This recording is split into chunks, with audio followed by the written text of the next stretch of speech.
blast attack.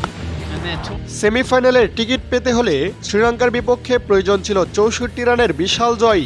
এমন কঠিন সমীকরণ মাথায় নিয়ে মাঠে নেমে লঙ্কান বোলারদের উপর রীতিমতো স্ট্রিম রোলার চালিয়েছে পাক ব্যাটাররা।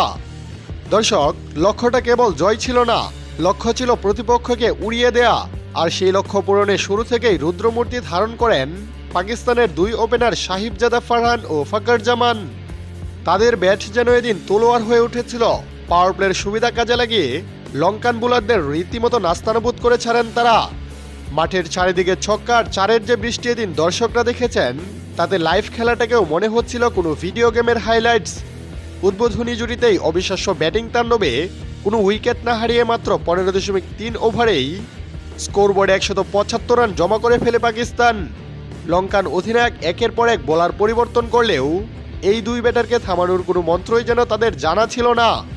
তবে 16তম ওভারে গিয়ে কিছুটা স্বস্তি পায় শ্রীলঙ্কা। ব্যক্তিগত 84 রানে ইনসাইড এজে বোল্ড হয়ে সাজঘরে ফেরে ফাকর জামান। এতে ভেঙে যায় টুর্নামেন্টের অন্যতম বিধ্বংসী এক জুটি। কিন্তু তাতেও পাকিস্তানের রানের গতি থামেনি।